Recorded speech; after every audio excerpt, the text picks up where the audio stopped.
Hello viewers, কেমন আছো সবাই? আশা করি সকলে ভালো আছো। তোমাদের একাদশ শ্রেণীর ভর্তির আবেদন আগামীকাল থেকে শুরু হবে। আবেদন করতে হলে শিক্ষা মন্ত্রণালয়ের স্মার্ট ভর্তি সিস্টেমের এই ওয়েবসাইটটিতে আসতে হবে। ওয়েবসাইটে এসে তোমাকে একটা অ্যাকাউন্ট তৈরি করে নিতে হবে।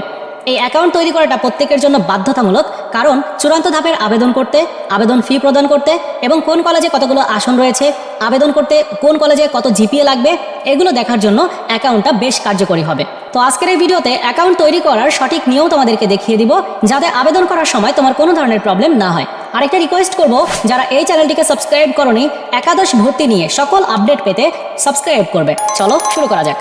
দেখো, এই অ্যাকাউন্ট তৈরি করার জন্য প্রথমে এক্সআই ক্লাস অ্যাডমিশন রিলেটেড এই স্মার্ট ভর্তি সিস্টেমের নতুন ওয়েবসাইটটিতে আসতে হবে। আমি এই ভিডিওর প্রথম কমেন্টসে ওয়েবসাইটের লিঙ্ক অ্যাড্রেসটা দিয়ে রাখবো।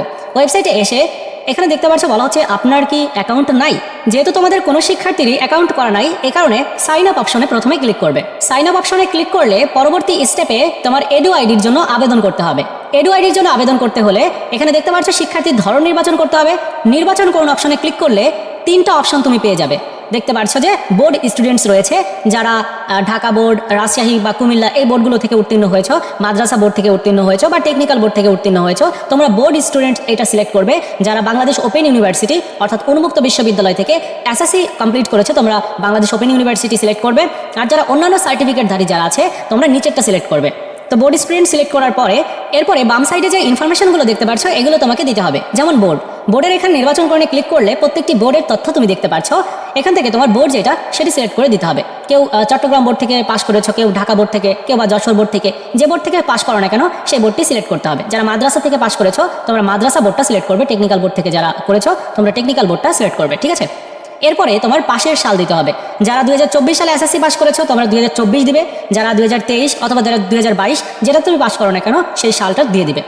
এরপরে তোমাকে এসএসসি পরীক্ষার রেজিস্ট্রেশন নাম্বার এবং রোল নাম্বার দিয়ে দিতে হবে। রোল নাম্বার এগুলো কমপ্লিট করার পরে এখানে একটা ম্যাথ আসবে, দেখতে পাচ্ছ 9+2, এরকম তোমার ক্ষেত্রে ভিন্ন আসতে পারে। এই ম্যাথটি সলভ করার পরে এখানে ফলাফল লিখলে আরও বেশ কয়েকটি তথ্য তোমাকে দিতে বলবে। যেমন এখানে দেখতে পাচ্ছ শিক্ষার্থীর নাম, পিতার নাম, মাতার নাম, লিঙ্গ, ধর্ম নির্বাচন করতে হবে। নির্বাচন করে ক্লিক করলে তুমি দেখতে পারবে তোমার ধর্ম যেটা সেটি সিলেক্ট করবে। এরপর জন্ম তারিখ দেওয়া থাকবে। তারপর তোমাকে মোবাইল নাম্বার দিতে হবে। তোমার একটা সচল মোবাইল নাম্বার দিয়ে দিতে হবে। মোবাইল নম্বরে কোনোভাবে ভুল করা যাবে না। ঠিক আছে, সেম একই মোবাইল নম্বর নিচে দিয়ে দিতে হবে। এরপর জন্ম নিবন্ধনের নম্বর তুমি দিয়ে দিবে। জন্ম নিবন্ধনের নম্বর চাইলে দিতে পারো, না দিলেও কোনো প্রবলেম নাই, তবে দেওয়া উচিত। যাদের আছে তোমরা দিয়ে দিবে। এরপর জমা দিন অপশনে ক্লিক করবে। এরপরে তোমাকে একটা এডু আইডি দেওয়া হবে। উদাহরণ হিসাবে এখানে একটা এডু আইডি দেখানো হচ্ছে।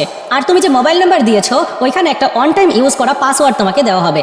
ওই ওয়ান টাইম ইউজের পাসওয়ার্ডটা এবার তোমাকে দিয়ে সাইন ইন করতে হবে, অর্থাৎ লগ ইন অপশন যেটা দেখতে পাচ্ছ এইখানটাতে ক্লিক করতে হবে।